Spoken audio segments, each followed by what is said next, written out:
A morning that seemed ordinary at the city courthouse suddenly turned into an earthquake. A black woman was stopped, insulted, and assaulted by a police officer right on the steps of justice. The handcuffs cut into her wrists, while lies quickly turned the victim into the defendant before countless onlookers. But no one expected that this woman was actually a powerful judge who had presided over the bench for more than 2 decades. And the moment she put her black robe back on, the truth erupted, turning everything upside down. That morning, the steps of Port Haro's Supreme Court were crowded with people coming and going. The calm air of a new workday was ripped apart by the sharp bark of Officer Dylan Kincaid. He stood blocking the entrance, his hostile eyes locked on a middle-aged woman approaching the main doors. It was Aria Monroe, though at that moment no one knew her true identity. Aria wore plain clothes, a black leather briefcase of case files in her hand. She walked with her usual composure, unaware that within seconds her life was about to change. "Stop! Where do you think you're going?" Kincaid snarled, stepping forward and throwing an arm across her path. A few people paused, watching with curiosity, but no one dared intervene. Aria lifted her head slightly, her voice calm. "I'm just entering the courthouse. This is where I work." But before the words even faded, a sneer spread across Kincaid's face. He looked her up and down as if she were some imposter. Before Aria could explain further, his hand struck out. The slap cracked through the air, snapping her face to the side. Her briefcase burst open, papers scattering like wounded birds across the courthouse steps. The crowd gasped, some cried out, but no one stepped in. Kincaid wasn't finished. He seized Aria by the shoulders and slammed her against the cold stone wall. His voice hissed through clenched teeth. "Trash like you has no place in this courthouse. You really think stolen papers will get you through?" Aria turned her head, blinking hard to steady herself. Her cheek burned, but her gaze never wavered. Kincaid pressed harder, gripping her throat before wrenching her arms behind her back. The metallic snap of handcuffs closed around her wrists, sealing the humiliation. The crowd edged backward. Some lifted phones to record, others snickered, and still others froze in uneasy silence. As Aria shifted slightly, Kincaid jerked his chin. "Don't pretend you're somebody important. These papers are stolen. I'll take you in, and when the truth comes out, you'll pay for impersonation." He stooped, picked up a few pages, glanced at them, and smirked, flicking them aside like scraps. Yet stamped across those sheets in blazing red seals were vital court documents. Pinned down, Aria did not fight back. She only pressed her lips together, her proud eyes fixed on the doors ahead, where a golden plaque read with authority, "Courtroom 1, Presiding Judge."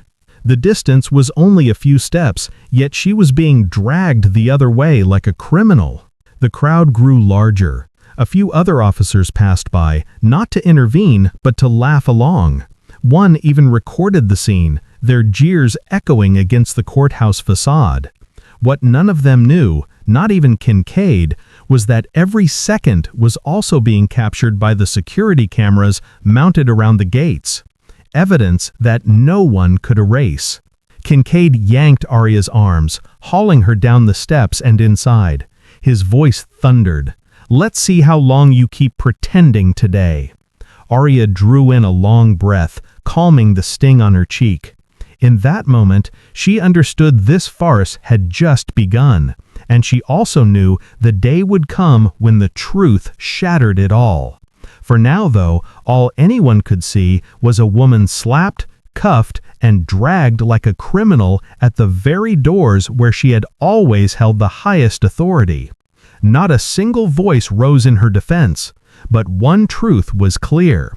That slap did not only strike Aria Monroe's face, it struck at the dignity of justice itself. And from that moment on, the tragedy named Dylan Kincaid had begun.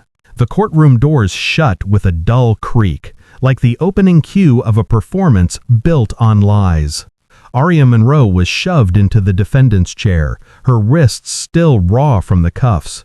She said nothing, just sat in silence, her eyes fixed on the bench. There, a thin man with thinning silver hair, draped in a judicial robe that hung too loose, shuffled through his papers. This was Bernard Sloan, the substitute judge assigned for the morning. Sloan cleared his throat, his gaze drifting blandly across the room. He didn't recognize the woman before him, the same woman who so often occupied his very seat. This court is now in session for the case of an individual charged with unlawful entry and assaulting a security officer, he declared, his tone dry. At once, Officer Dylan Kincaid straightened, stepping confidently to the witness stand as though he were the hero safeguarding the system itself. "Your Honor," Kincaid began smoothly, his voice practiced in the art of twisting testimony, "this morning, while fulfilling my duty to secure the courthouse, I identified an individual acting suspiciously. She carried a briefcase containing documents that appeared stolen. When I attempted to inspect them, she became agitated, loud, and resistant. To ensure public safety, I was forced to use minimal restraint." His words dropped into the room with measured weight, as if they were undeniable fact. Sloan nodded, jotting notes. Prosecutor Lena Park tilted her head, eyes filled with trust. In the gallery, some court staff shook their heads, convinced they'd just witnessed an unruly intruder stopped in her tracks. Aria sat motionless, the bruise on her cheek stark beneath the courtroom lights. She didn't interrupt, didn't argue. Kincaid's lies piled higher. "When I asked for identification," he continued, "the suspect couldn't produce valid documents. Instead, she loudly insisted she was someone important. That only confirmed my belief she was an imposter, using forged papers to enter restricted areas." A ripple of whispers rose through the courtroom. Some even chuckled at the phrase, "someone important." Emboldened, Kincaid let a smug grin tug at the corner of his mouth. "I've seen this before. They claim to be lawyers, officials, even judges to slip free. But not this time. This time, I refuse to let the system be fooled." Sloan raised his brows, clearly impressed by Kincaid's confidence. "Do you have witnesses?" he asked. As if rehearsed, Kincaid motioned to his colleagues. Officers Nate Delaney and Victor Ruiz stepped forward, both confirming they had seen the woman causing a disturbance, resisting, and acting aggressively. Ruiz even added that she'd swung her arm as if to strike Kincaid. Meanwhile, Prosecutor Park sat upright, nodding with each word. "This is clearly organized unlawful conduct," she concluded. "The suspect carried classified documents, resisted officers, and created a direct threat at the courthouse gate. We recommend charges of unlawful entry, resisting law enforcement, and attempted fraud."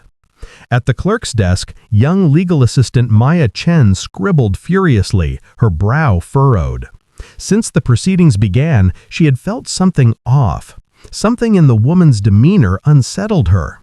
Unlike any disorderly defendant she had seen, this one sat too calm, too steady, almost authoritative. Maya quickly jotted a note, "Check security footage?" then snapped the notebook shut when Sloan's eyes swept the room. The air inside thickened. A few civilians in attendance eyed Aria as nothing more than a criminal. They were used to the headlines. Police trusted, suspects guilty. In their minds, the case was settled. A woman pretending to be important, making trouble, restrained as she should be. To them, the system worked. Kincaid pressed his advantage. He pulled out his phone, playing a video starting midway through the scuffle, just enough to show Aria struggling in handcuffs. "Here's the evidence," he declared. "Proof the suspect resisted violently. Unfortunately, my body camera malfunctioned this morning, so this is all I have." Murmurs spread, and some nodded in acceptance. Sloan jotted another note, his face stern. Arya remained still, the faintest smirk at her lips, as if she recognized every brick in the wall of lies stacking higher. Yet she didn't cut in, didn't fight back. She allowed Kincaid to build his performance, let the room sink into the illusion that justice was unfolding. Her silence only sharpened the unease in a few hearts watching. Park turned to Sloane, her voice resolute. "Your Honor, the testimony and evidence align. It's clear the defendant unlawfully entered, resisted security, and endangered this court. We request immediate detention pending further investigation." Sloane nodded, ready to issue a temporary ruling. At the back row, Maya Chen gripped her pen tight. One question gnawed at her. Why could a woman cuffed, bruised, and beaten still sit so upright, her eyes steady, her silence commanding, like a judge observing her own courtroom? And in that very moment, the audience could feel it. On the surface, justice seemed decided. But beneath that facade, a storm was waiting to break. As Judge Bernard Sloane's gavel was about to strike and seal the order for detention, Arya Monroe's voice cut through the room. It wasn't loud or harsh, yet it carried so clearly that every syllable seemed to bounce off the walls and hammer into the ears of everyone present. "Your Honor, before any ruling is made, I request the right to address certain matters of due process and the defendant's rights." The courtroom froze. Sloane blanked, caught off guard. This defendant wasn't shouting, weeping, or begging. She spoke with clarity, measured cadence, and the poise of someone who had stood in courtrooms thousands of times. In the back rows, people exchanged puzzled murmurs. Kincaid stifled a scoff, crossing his arms with a forced air of confidence. Still, a flicker of unease crossed his eyes. He was used to flailing suspects, crying, swearing, easy to brand as disruptive. But this woman sat upright, gaze cold, voice precise, like a seasoned attorney. Arya went on, calm and steady. Under the Constitution, citizens have the right to be present on public sidewalks and areas surrounding the courthouse. Being stopped at the steps was beyond legal authority. Furthermore, any claim of resistance requires complete evidence, not partial testimony. The chamber buzzed with whispers. Sloane frowned, striking his gavel for order. Yet even he couldn't dismiss the sharpness of her logic. Arya turned toward Prosecutor Lena Park. "I demand full security footage from the courthouse cameras covering 8:45 to 9 this morning. I also request preservation of all body cam data from the officers present." A heavy silence fell. For the first time, real tension showed on Kincaid's face. His fist clenched before he quickly released it under the weight of several watchful stares. Arya's demand had pierced the very weakness he was hiding. Lena Park cleared her throat. "Your Honor, that request is improper. The defendant has no counsel present and cannot demand evidence herself." Arya's reply was even, resolute. Under the Sixth Amendment, a defendant has the right to self-representation. This case is not beyond the scope of self-defense. I have every right to request preservation of evidence, especially evidence that may exonerate me. Her words carried not only confidence, but a cadence eerily familiar to those long in the legal profession. From the clerk's bench, Maya Chen felt a chill. That tone, it wasn't of a newcomer. It was the rhythm of someone who had lived their life in courtrooms. Sloane leaned back, visibly unsettled. He had planned to process this case swiftly, sign the order, let the system grind on. But her words made dismissal impossible. Kincaid rushed in, his voice sharp. "Your Honor, this is a tactic. People like her always pretend legal knowledge to delay. The facts are simple. She disrupted, resisted, and I did my job to protect this court." For the first time, Arya turned to face him directly. "Officer Kincaid, do you remember what you said when you stopped me outside? You told me I didn't belong here. Then you used force before I could present identification. If that was your minimal restraint, then let's see what the footage shows." The murmurs swelled louder. Some spectators began whispering, their glances at Kincaid laced with doubt. At the back, a freelance journalist, there for an unrelated hearing, quietly raised his camera, capturing the charged atmosphere. Sloan struck the gavel again. "Order. I will consider the request for evidence preservation, but first, the defendant must explain her presence at the courthouse this morning." Aria's lips curved faintly. "I am here for work, and every so-called forged document is legitimate court material. I will prove that in due course." The tension thickened. Kincaid's certainty faltered. He had counted on lies being enough, just as they had been so many times before. But this defendant was different. No shouting, no pleading. Calm, deliberate, building a fortress of law around herself. By the door, veteran guard Whitaker steadied Aria's face. The longer he looked, the more familiar it became. A startling realization struck him, though he bit it back for now. At the clerk's desk, Maya Chen gripped her notebook tightly, eyes wide. For the first time in her young career, she saw a defendant transform a courtroom from a stage for one-sided judgment into a true battleground for justice. When Sloan called a recess, the atmosphere had shifted. Where once every gaze leaned toward Kincaid with trust, now doubt crept in like smoke. And in that silent shift, a greater storm was already gathering. The gavel struck, and Sloan announced a 15-minute recess. The courtroom went silent, then quickly filled with murmurs. Some people stepped outside, others lingered to speculate. Most certain, the case would soon end with a detention order. But in the small chamber behind the bench, an entirely different script was being written. Aria Monroe sat still on a worn wooden chair, her wrists marked red from the cuffs. She closed her eyes, drew in a long breath, and steadied herself. The door creaked open, and guard Carl Whitaker entered, his face uneasy. He carried a large canvas bag against his chest, moving slowly as if bearing a crushing weight. Meeting Aria's eyes, he gave a small nod, his voice trembling. "Ma'am, I'm sorry, I didn't recognize you right away. These are your robe and gavel. They've been kept safe in your chambers." Aria opened her eyes and steadied him. There was no anger in her gaze, only a calm that made Whitaker lower his head. She reached out, the familiar folds of the black robe brushing against her skin like an old oath returned.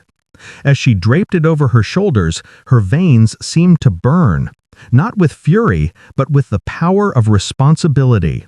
She took hold of the gavel, carved with the words, "Justice is blind, but she sees all," gripping it like the vow she had sworn years ago. Outside, Aria's phone buzzed.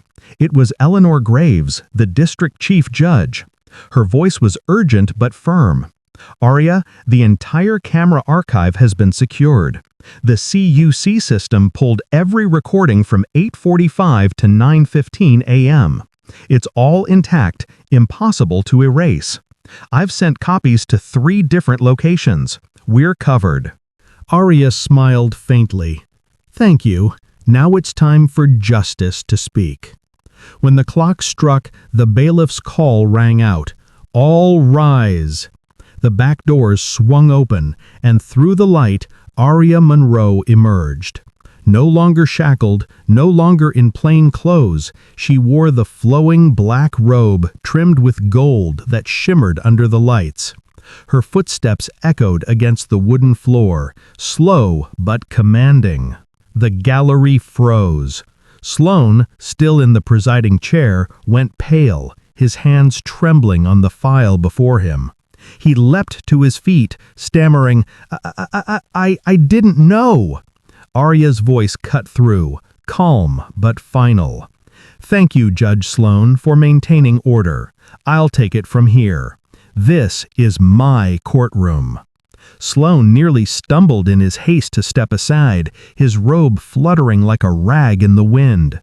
Prosecutor Lena Park stood rooted, her mouth agape.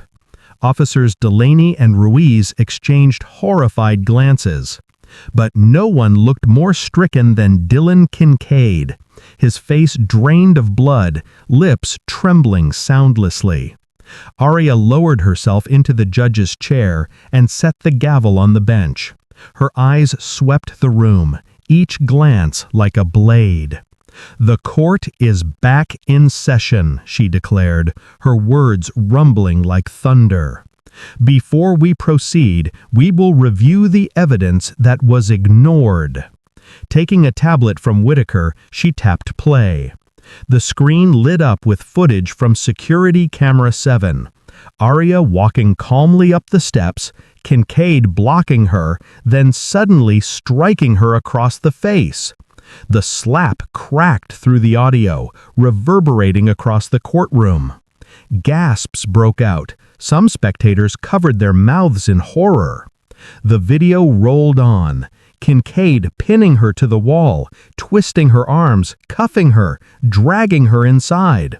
And then came the damning words, "Trash like you doesn't belong in this courthouse."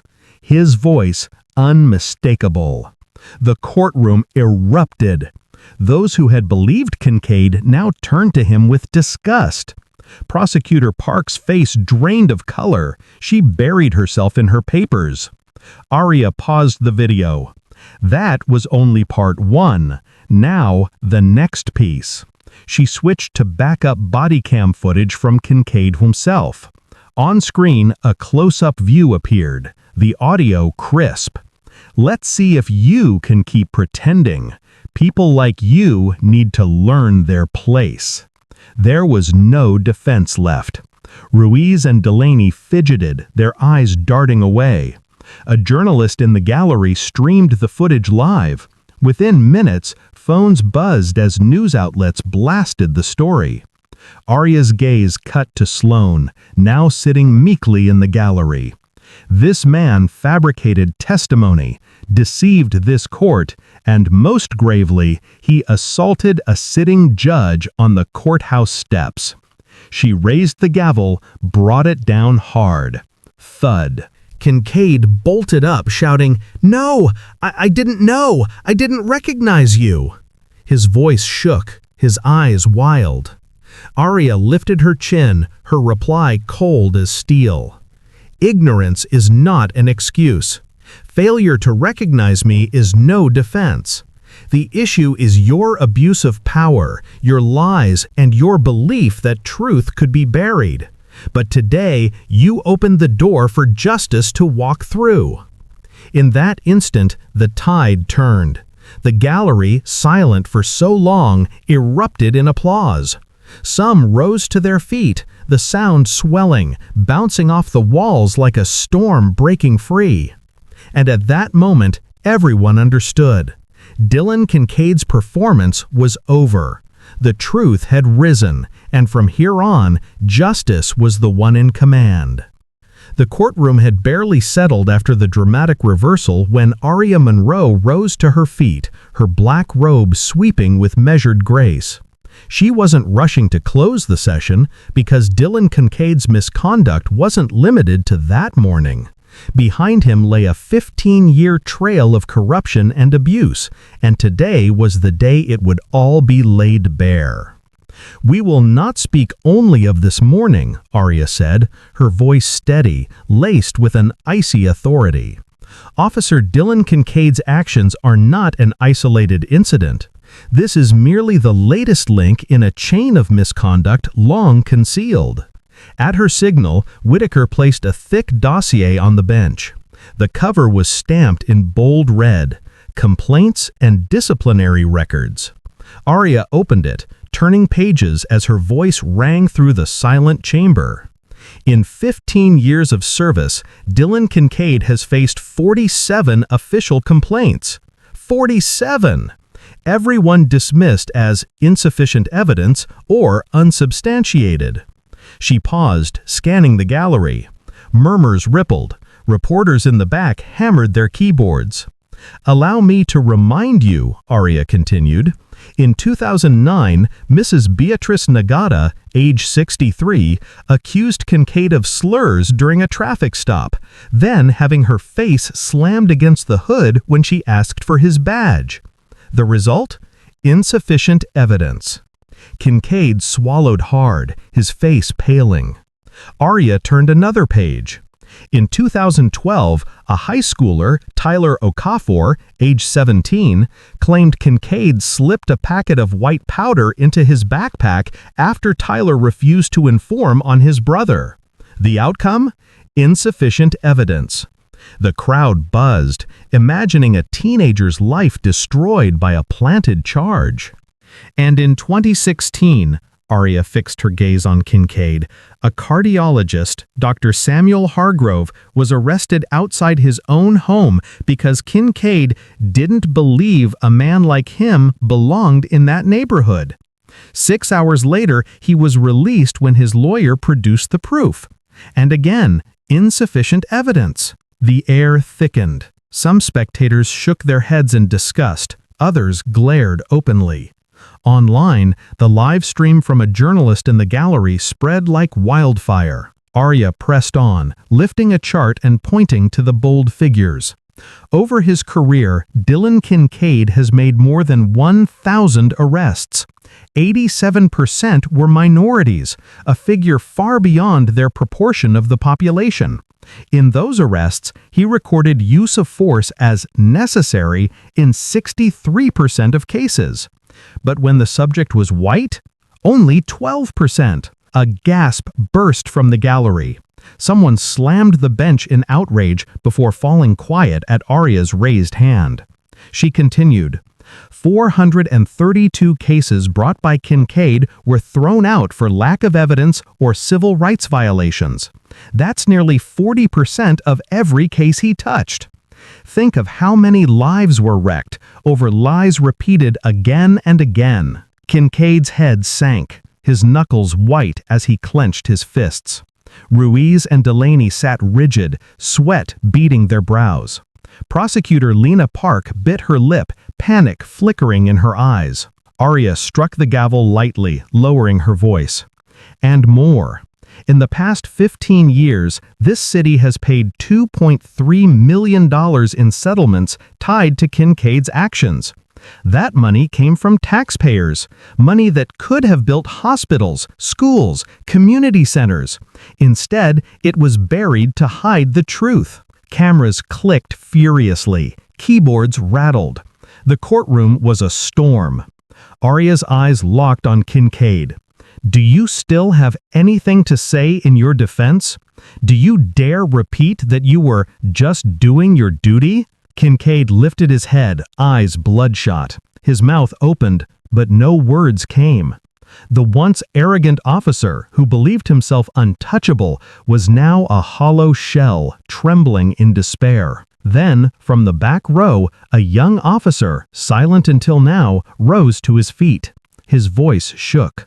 "Your Honor, I can't stay quiet anymore. I was ordered to file reports on templates that hid what really happened. I swear, many of the cases you just read are true. We were forced to say otherwise." The courtroom erupted. Gasps, cries, disbelief. A voice from within the system had broken ranks, confirming everything. Arya nodded, her voice firm yet warm. "Thank you. The truth always finds a way, no matter how hard it's buried." She turned back to the bench, her eyes blazing. Today, Dylan Kincaid is not only exposed for this morning's assault, he is unmasked for years of twisting this system into a weapon of oppression. And that truth will be the heaviest sentence of all. The gavel thundered. Thud. The entire room rose. Those who once shielded him bowed their heads in silence while the public surged with fury. Dylan Kincaid knew in that moment that his career, his reputation, and his freedom had all turned to ash. The courtroom fell into suffocating silence. Every eye fixed on Aria Monroe, seated in authority on the bench. Her face still marked with bruises, but her gaze sharp and unyielding as steel. She drew in a deep breath, raised the gavel etched with the oath of justice, and spoke. "Dylan Kincaid, this morning you assaulted an innocent citizen, fabricated a story, and perjured yourself before this court. But your crimes extend far beyond today. Records show that for 15 years you have abused your authority, spread fear, and tarnished the honor of law enforcement. You turned the oath to protect into a weapon of oppression. You betrayed the people." Kincaid slumped forward, hands trembling, sweat glistening on his brow. His last words were little more than incoherent murmurs, stripped of all former arrogance. Aria lifted the gavel once more. Her voice thundered.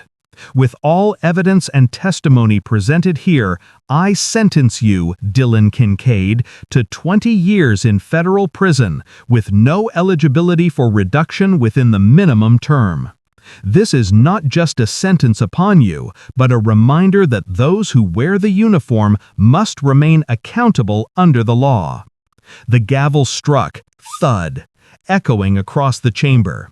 In that instant, justice ceased to be abstract. It was tangible, alive, pressing upon every heart in the room. Kincaid collapsed into his chair, eyes hollow. He knew his freedom had ended, and the next 20 years would be nothing but captivity. Ruiz and Delaney sat pale, heads bowed, knowing their own reckoning was near. Prosecutor Lena Park fumbled to pack her files, avoiding every glance.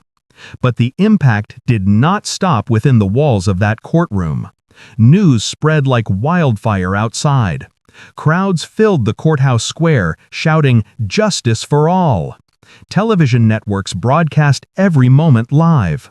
On social media, the clip of Aria's return in her robe was shared millions of times. Many wept at the unprecedented sight.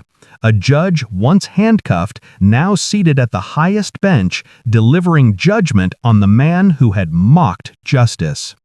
In the days that followed, investigations exploded across the city. The police department trembled. Old case files were reopened, and 12 officers tied to similar misconduct were suspended. A new policy was enacted. All body cameras would require dual backup systems, eliminating the excuse of technical malfunction. The community transformed. Citizens who had long stayed silent began speaking out, recounting their own encounters with abuse of power. Class action suits were filed, demanding justice for victims once dismissed. Aria Monroe became a symbol. She never called herself a hero, but to the people, she embodied proof that justice could be struck down, yet never destroyed. She continued her work on the bench, but now every ruling carried new weight, for the world had seen she did not merely uphold the law, she lived it and fought for it. In a later interview, asked what gave her such resolve, Aria smiled softly. "I could not stay silent, because silence is betrayal. Justice never arrives on its own. We must call it, protect it, and be willing to pay for it. That morning, I was ready." Somewhere in the dim corridors of a federal prison, Dylan Kincaid began the long stretch of his 20-year sentence. The man who once thought himself untouchable was reduced to a broken shadow. He had believed he could dictate the fate of others, but in the end, justice dictated his. And so the story closed, not just as the downfall of one corrupt officer, but as a turning point for an entire system. Justice had proven itself. It may come late, it may be hidden, but in the end, it rises, brilliant and undeniable, and no one escapes its reach. Sometimes justice does not appear right away, and truth may be buried under power or lies, but that does not mean it disappears. Justice is like light. The more it is suppressed, the brighter it shines when it breaks through. This story reminds us that courage and determination can turn even the darkest situations around. Every individual, no matter their place in society, has the responsibility to speak out against injustice.